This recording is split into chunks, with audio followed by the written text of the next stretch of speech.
Isang buwan na ang hinintay ko mga kabuti para mabili ko nga to. Sobrang nagtitrending nga nakakaibang pangkulay na to sa ibang bansa kasi panoorin nyo ayan no.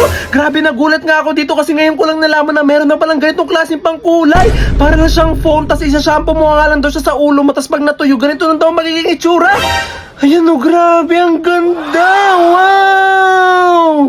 So ito na, finally dumating na nga rin ito. Sobrang nagtitrending nga nakakaibang pangkulay nga sa ibang bansa. So matapos ang isang buwan ko nga na paghihintay, so dumating na nga rin siya. So buksan na natin to, subukan natin at titignan talaga natin kung maganda itong pangkulay na to. So let's go!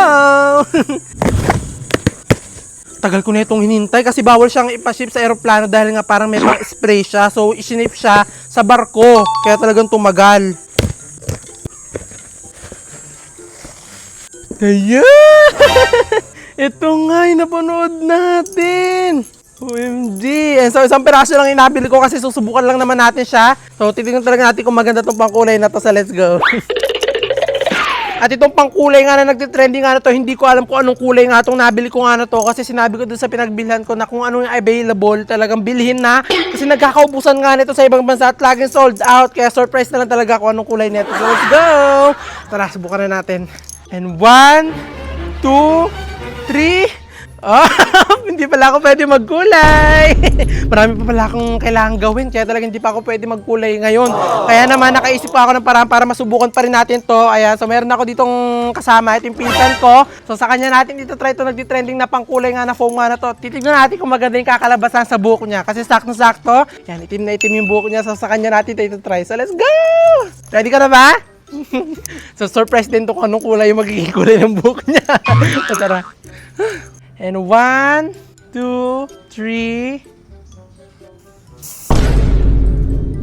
Huh? Ba't parang hindi foam? Spray! Iba ata itong nabili ko, hindi foam. Spray! Spray pala, hindi pala foam spray.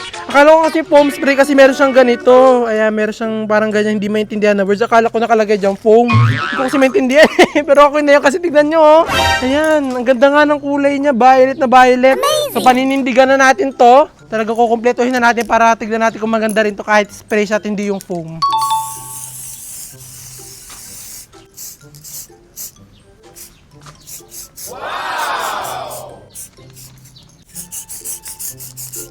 So ito na, finally nakulayan na nga natin siya.